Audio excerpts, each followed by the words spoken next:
Yeah. Thank you. Yeah, but yes. Na asa medical kasa no medical patrol say momo abia omo sorry am say oh lawyers na omo kuma ya mami wo anya ade ana bibisa no me ye lawyer ni menim sane sitie obetimi afa case obeye nyoma wo se wo ye nyina ebia nkosane o hwehwe no ebi wa ultimate target say me yes because try and cast a strategy. Ultimate strategize ya bekwa enkosane o hwehwe no. Enti no eno nche say ebia lawyer ni no wanye ni obetimi aye bia so but ebia na sene no hwehwe no na nkosi sene no pe no. And I mestre so say wo ma mo ka say ebia judge no waji bribe bia na say one to ne buan share judgment no so o ma mo nkasa. So won tie won kan judgment na won share ni omo ye ya wo kasa o ya ye bone na me ka say omo nyina lawyer for any judge no oba ye juma pa means cases we me be de bia usually it take about 4 years 5 years and say we oh me na me Asamoah Gyan case. Yeah, the 4 years and the Asamoah Gyan trial.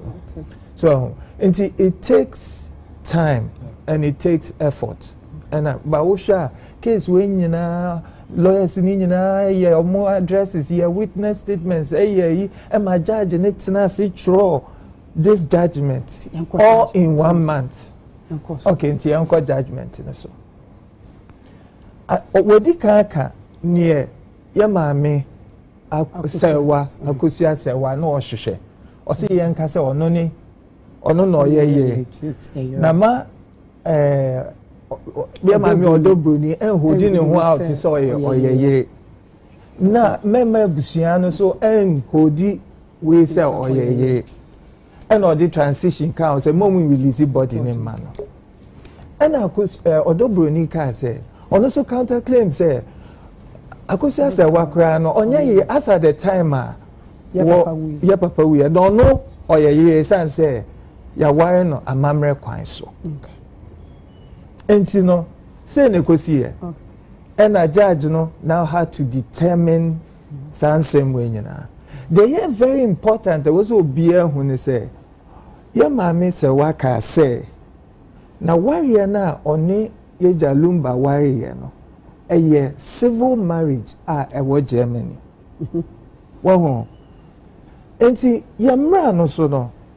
Se o ka se o ware wo man bi so na wan ware wo Ghana.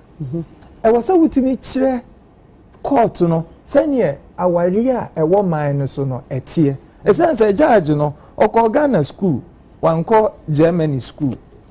Enti onim sene German emra concerning our etie. And the Supreme Court I can so many times say so we person prove say emra wo kuro bi so eti say ya the best way to do is to use an expert witness. Expert witness ni yet so obi a waye adwuma na che a titrio ebi a lawyer ni anoya academician obi a wa throw book and I be on those topics until betimi ababe gine mu akasa ama court na agiatum say na minyi aka na enu mpo no ebi a court no pa we kasa minyi ntum ba say wanyi ntum a wo say o kire ni nti a obi a expert from another e dey ama na o say wonyi ntum nti generally no say you prove expert witness is to use an expert from that jurisdiction. Na ye ni case in the court ye ma mi Akosua mo amfa expert witness no anko so ho na mum omo submit documents na kire say ye can say marriage certificate sign omo frɛ no and omo de other documents bi ka ho and no match as echi but we dey emphasize say marriage certificate any you know mo de at the core say marriage certificate norm de core no na signature mami Serwaa ɛna yɛwura lumba ne signature ɛni so enti sɛ ɛwɔ sɛ nka wo prove sɛ expert also prove foreign law no ɛkyerɛ sɛ na Germany aware tie na wantumi improve a yɛmmra ɛwɔ Ghana no ɛhyɛ judge ne sɛ yɛmprove expert law na fa law no te sɛ ɛyɛ Ghana law saa na mmara no akɔyɛ enti no going forward no, now the judge had to now also determine case no as if sɛ o determine aware a yɛahyehyɛ no wɔ Ghana so ɔho sɛ ne yɛteɛ enti no ɔba bɛhwɛ ɛne ɛdeɛ nkrataa ne adeɛ a ɛna ɔmode aba ɛkyerɛ sɛ aware no yɛahyehyɛ no Ghana. And honestly, so we share ordinance marriage either in Germany and now no Ghana. Ordinance marriage, one of the first things ultimately say why with certificate. Because who are church, who are AMA, near the agree and why certificate in the mouth. So and you know, Mammy Akosua Serwaa ne certificate na what they buy, you know. Send your medical canon, none a signature ni so. Na yewura lumbasu a signature ni so. Iti judge ne say me fa ne say sadansi dia modia be e Ghana dia e Ghana certificate no usually mu signature also ena nipa obedi adanse ma ye maame Akosua Serwaa ba ko ka say no wo ho ena ohun say wo mo sign certificate which means say ohun say wo mo sign dia ena wo sign ka wo so iti o shey na eni so no say na Sanchez no emani yedin say mejiatum ebio certificate na mo de buy na ekuta any of signature na ekuta obi foforo German penny be signature or abruchi. Now what the certificate be ba and how the document be ba na ekuta obi certificate obi signature na nipa ko no onye citizen of that country. That should be first certified by Nipakrono and as agency no wohono. Say sa signature where you authentic because judge no take Ghana no and take Ghana. How will we know say that signature is authentic? Except Nipakro issue document no or be certified. Now apart from so what certifying, I was say what they call embassy no. Ghana embassy na wo ho no Germany ho no almost certified say yajitum say sa signature we free sa bia we wo Germany ha so it say because sa na ba Ghana eno na boy me yajitum and I judge mbeji atum because obi anu wo betimi akoye sa investigation e di aba na che say yajitum say sa important na ntia sa authentication and as I say any 2 years we be find say crojin no important ni say you see evidence ansa ye beji atum no e was say ye gitum say certificate ni e crojin no necessary say you be determine say signatures ni ade no authentic ampa so enti no omantimi Mami Akosua moantimi am making sure say nipa authenticate ade no obeya no e wo Germany anas obeya no e wo embassy ho no judge ne ka say edin se meje se nipa no so ni ho bio no say baby no free until they certify from there and then they go to the embassy. Okay. That is what it says. Okay. So not just yajiatum. Now you rely on a lot of provisions waha. So at 161 no 123 and 123 no third one no na me show waha na for the yintino minya nanka yanka quickly na intie near article or say if reasonable opportunity has been given to all the parties to investigate the authenticity of a foreign official signature, the court may for good cause shown good cause shown, order that it be treated as presumptively authentic without a certification. And you say, some mama me and more parties in answer, my mama time, some check it say certificate in authentic. Now move back to me, showing say obia reasonable effort. And say we can it now where can it now where can it now judge any can in boom. No say okay. And I even judge in the say mean can or no so question in big ho. Now so can in boom. He is given the power to presume that it is authentic. But okay judge or say all those efforts no mo ye no. Ama me drew nanim.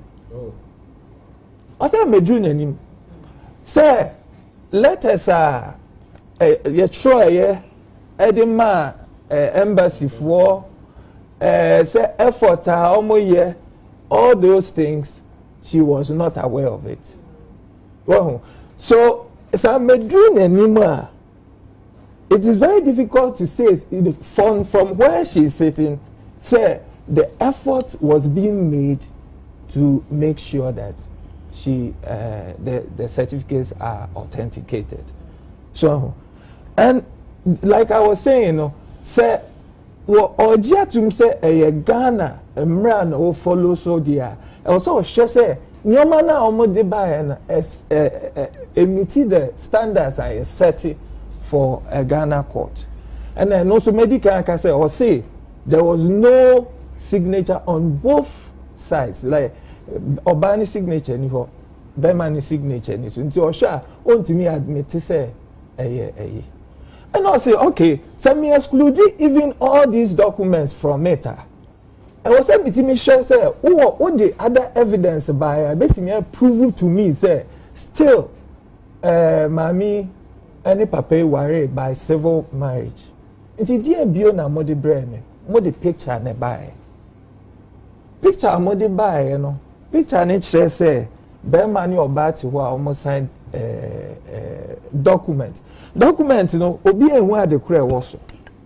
So, and you know, a bad thing, and then for he had to sit there and say, Michelle document to pay the Abremia, a picture pay the Abremia, a chair say, now almost sign a marriage certificate. It's very difficult to come to that. If I can categorically say, send a video in power home poor. And can not just met me so I can say, okay, we can say we can because video they are worried now. Yeah, worry. And you baby say with some more questions. Usually, most of the time it is consent. And you say be our consent, so open so. Well, and think no crowd buana mane I come to the conclusion say, I worry because so. And mami who say some of the pictures and some of the videos now about that a new judge name. So what I say, and I know that mami because a biana lawyers no cry busa say give us all this evidence. Now you have to prove case in the mouth, but obian far more.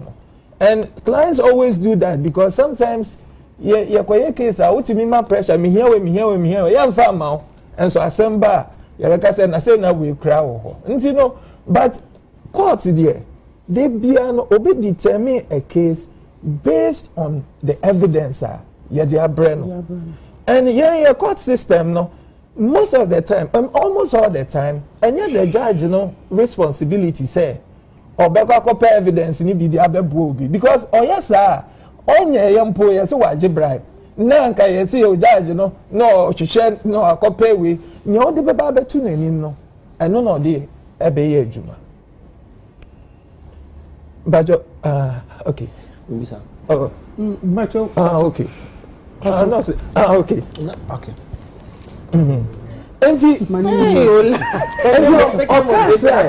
What's wrong? I'm calling. I want to understand the Otini. You are my co-host. And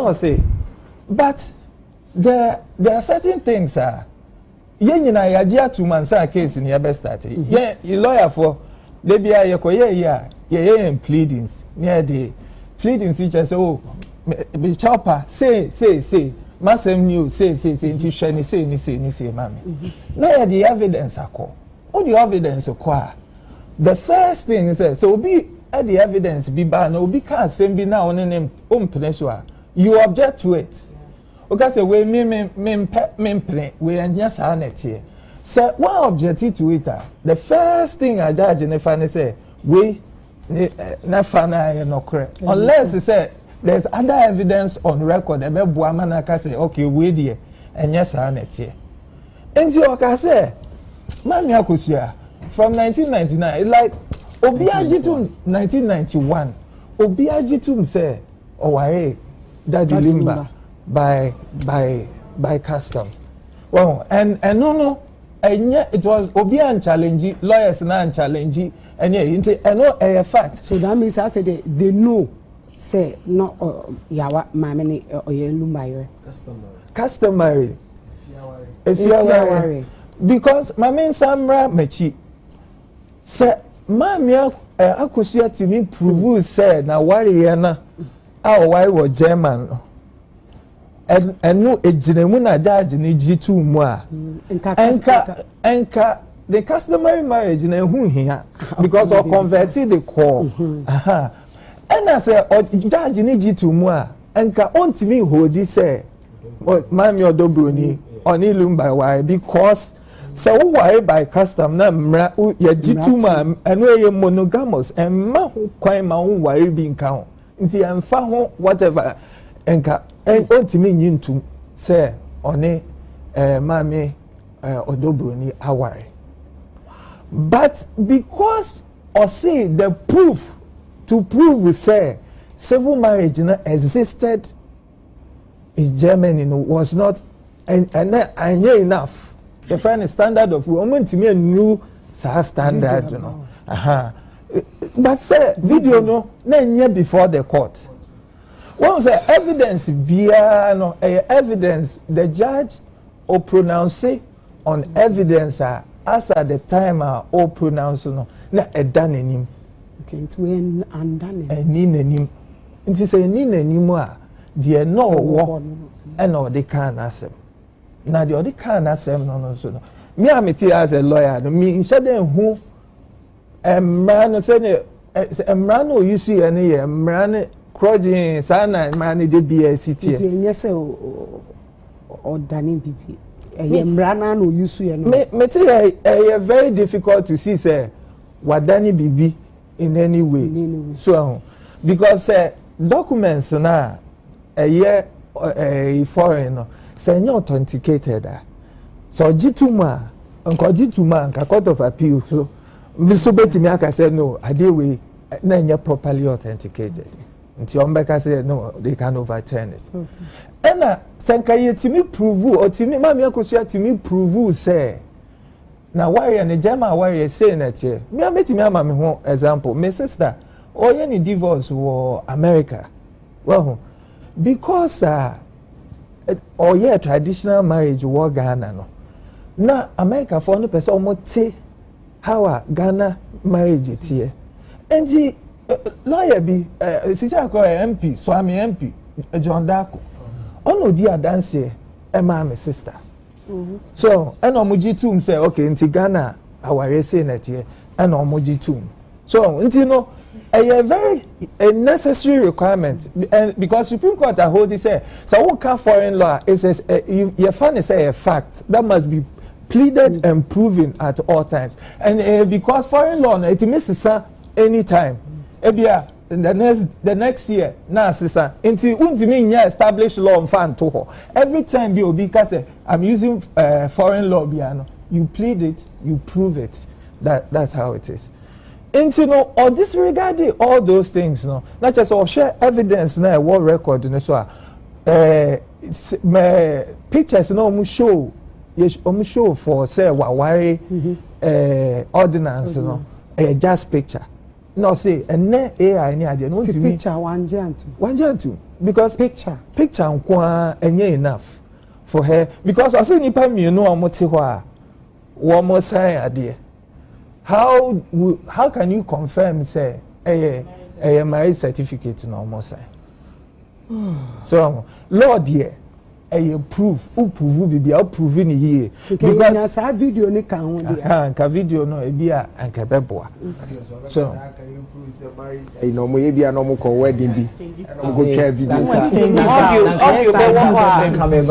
yes I no me say we see a very important me say man for so dream say GNT na court ne ka say mami Odo Broni and so ye after what hold this say mami Serwaa ye by custom I was say kindness by custom in the court not to no bu cheche mu say Ghana ye waware miensa your traditional marriage your marriage by Mohammedan's ordinance and your marriage by ordinance so na traditional marriage no yes a bane bema ene wire ene ebusia na bema no etimi wire bi ka ho so pa traditional marriage traditional if any potentially polygamous this all potential and by force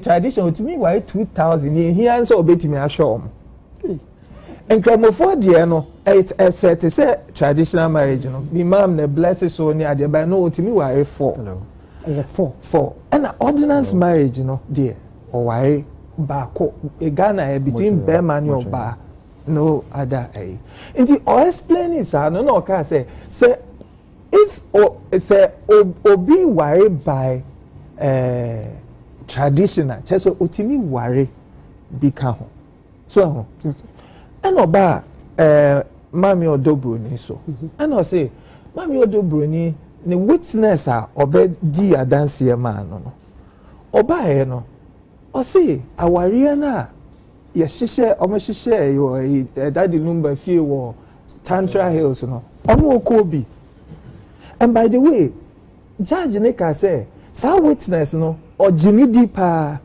change the other witnesses no also credible and maminka we nche obia say judge bia wo tumi say otimika say obi ye credible and obi nye credible because ya yeti he nyina ye kasa ko obi kasa na say bia ntro wo mukra e bia wo unko training kra otimi hu say ade we die for instance me busa question say mazola o shoe ye white na wa share shoe no wa dwen ho be 2 minutes my first impression is unya abedi intro because automatic say white well some of the things that yeah the chair judges no mo come school into the court of appeal me and overturning judgment just easy keke because the judge no be your case no or that advantage otimi who witness by witness better him send your mo send your kasa ni into otimi decide say we are credible we nya credible and na wo kasa so na say one seven sisi so and na wo kan we na ochina wa kan we a and my yaka straight away say we nya credible and na your watch on witness statement no so wo ba na so obedi adanse ye busa wa ye toto wa no said ya na asema wa tro na no na wo kan and also ye ma wo efili say we are credible enti the edikan o say papa no odi adanse no he was very credible and he said say he was there when they got married in addition to that no mutimi tender videos show say lumba na bonus bie na no aka say we ya ne ye mami Odo Broni ne ye ne mami ya na sell and all those things the same way lumba na in his birthday or ka say mami Serwaa eye ne ye and also ka ho judge ne hwe no so ka ho nti no ka say no so client no still we gidi say mami Serwaa still or traditional marriage with Daddy Lumba. Inti no or share all those evidence, pieces of evidence na. No say otimi establish facts and say eyampa say Lumba ware maame no. Na so ware maame ne dia nan dia ne no ohwehwe ne say or ware sa maame ni nyina. Na omu mienu nyina abeye ne yire.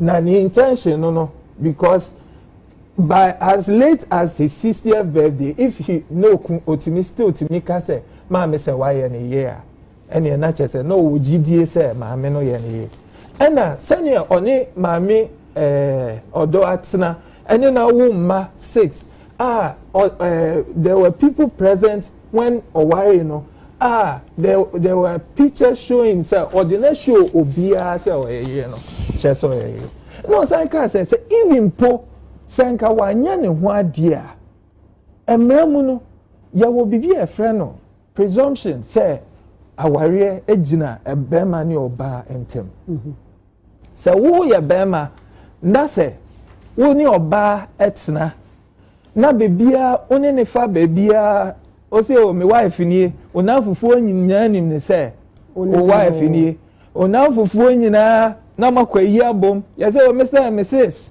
na ma ye ye kan say motu kwan abom ma bonso abom mo chanta di abom mo ye sa ne o mani nyina abom a mo ye mo ajimu atum say mo ya warefo nti mranso beka say mo ya warefo ebusian po mo magi atum nti no che say and o ka say o hwe pictures na lumba de ne call was it Nanadu say no also the call President Mahama ho or the call IGP Dampare ho all those places show programs upon program to show say ne yiri nti sanka o won ware numpo by emfansan ko emianum ni tin sakura by his actions no nka kire so mawa and sana mra kire. That is presumption of marriage. It is there. And our papa na ye mama say wadim omukofa ne bae na obedi adanse ye no. O churchre mu say ye kan ware a one of the things that yetimi determine say aware ewo ho is that bema no che asante amamre no say bema o ye panyimu efa oba usa na so one ne tena say ne yire na omobia hu say ne yire a ebusua ne fa ne say ya ne yire ti o ma ware mama say one witness and e be kan sa de no wo court so what you say yes Mr. Kantanka wow I just asante amamre no o yes ye fa ne say aware wo nti judge ne ka say even grandpa senka if there was no picture no evidence bibia ni wa chere say oni mama Serwaa mama Odo Broni ware kura na senior mpacho witness Mr. Kantanka no one na de ne bai mama Serwaa na de ne bai okay no obechire ono de so mo shopi no nti oba ya no obeka senior ni amamrete and that is good because court no yepe no kre nti yepe obi o wonim die na osa beka no kre nti no ensama okan no eno na judge no kra use you because ono ano onim asante amamre to say Mr. Kantanka so nti no osa the Mr. Kantanka kra kan no enuni and no kra nso no enya just Mr. yenna yeni minua be motia presumption of marriage always there because enya de bia no bi koti obi tinsa but oba ne be matimit na ma edru ba bia emramu no oba ne timi claim say me your wife and abema ma cohabitating for a long time and it has been proven by mo conduct say my aware for ebusiafo nim ebusiafo nim but my yama nzina abeji yabeji atu say mo ya aware for so that means a plaintiff witness ebe boa defendant in the case obekano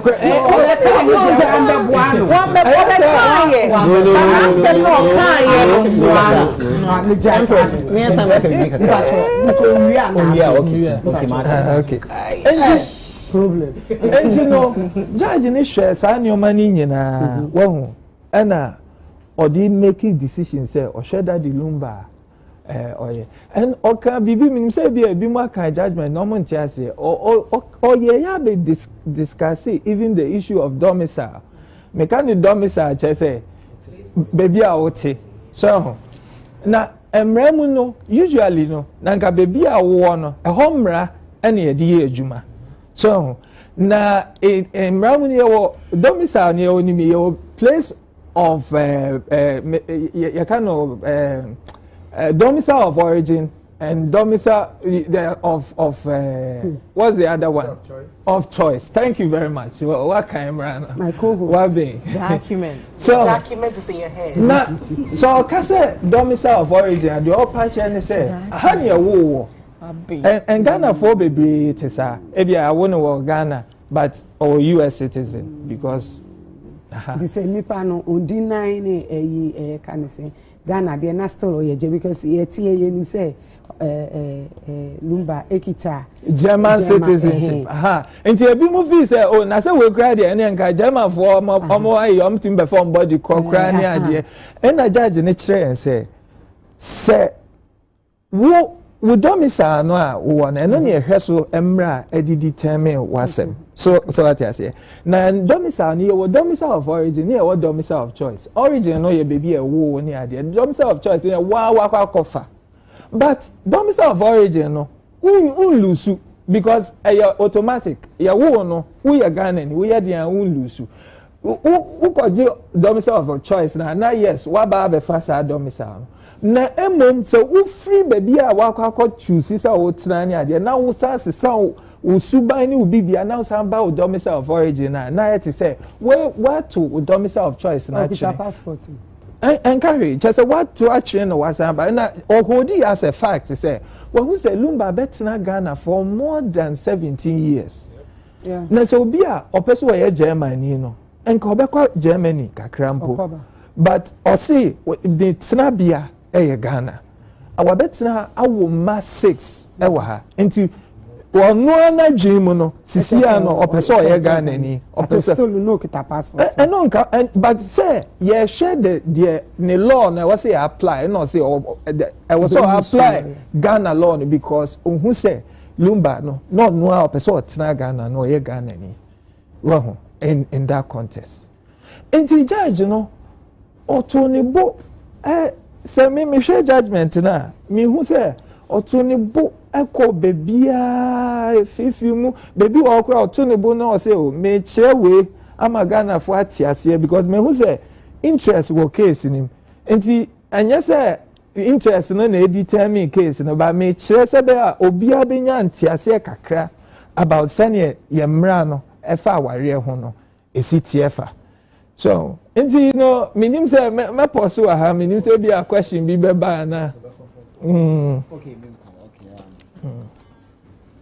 in the market me clarify cousin oh me kasa and okay na person me this question now cousin pacho ye mami time ko wire na ni din akasa this okay into that issue came up during a cross examination then is in a Schindler into oboware that Lumba mban now obey fosu okay me pacho ye mami na no oti Germany ansana that Lumba le ko ho na oni ni na akoy into that one means mentre but what's the factor ye plead and witness it ye indicating now there they started dating okay somewhere 1985 1991 no a customary marriage bomb so then they moved to Germany. Both of them. Yes, that's the fact we pleaded. Because I wanted to know nipa ordering krata worry no.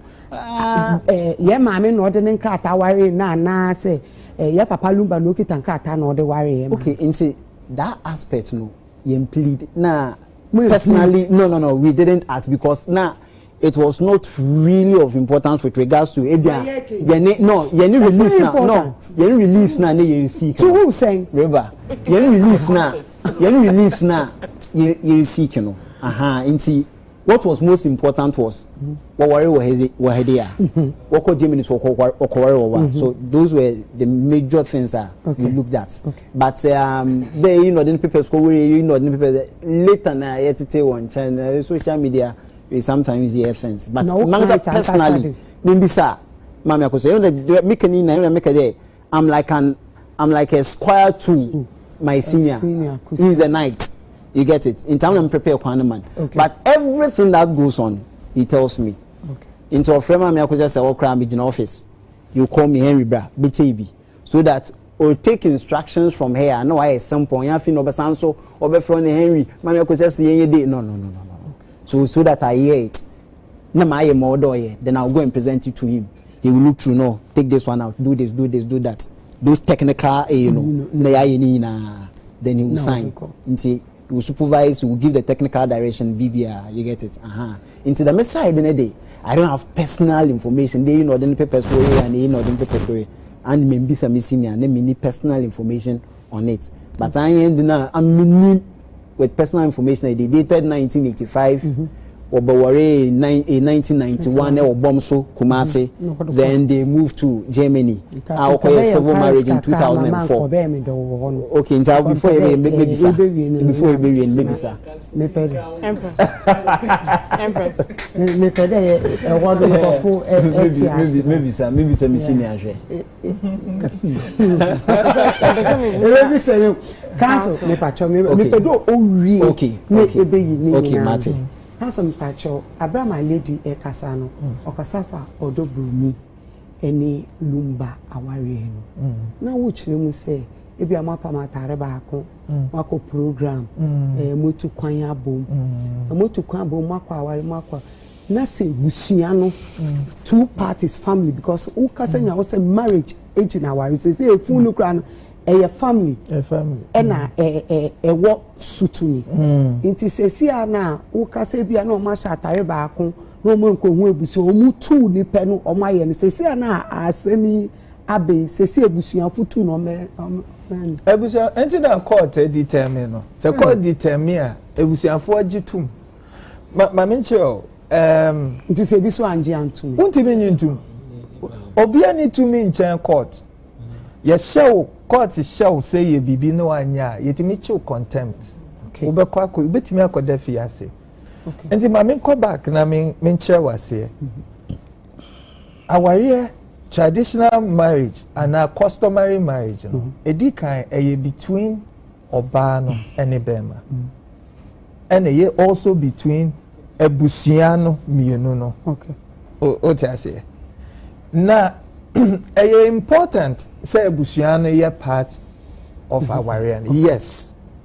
But the most important is a bema ni oba no ebeje penny say won be ware. So enti say bema ni oba tsena for so many years and sir anyway it only comes up usually when a CCB ya bem because almost dia e obi anka say mene ebia one day obana na bema ne ti wa na oma tina for a long time na ba kwa sorry say me kwa ko ware obi fufuro because after all women two teens ebia no ne na tina mama ye japade awu nkola ne ade nyina bebre enti the question is the no moti ho ye no na ya ware ananya ware enti sa eyi no na court bem eba be determine say we ya ware ananya ware na was standard and standard nam de ma on say one kasano woni oba no na mu hold mu ho out say mo ya ware for mo ko program together mo payment idea pepepe mo year donation together ya ware it is so if that is proven in court then the court will say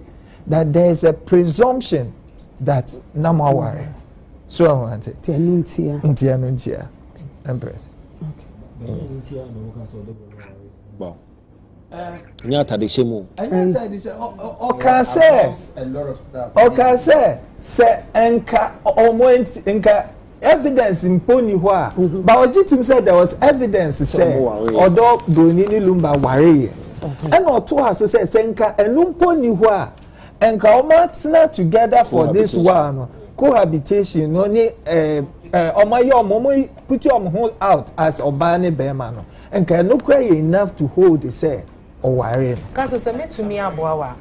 Okay, paragraph 120 no, it's just to help the point.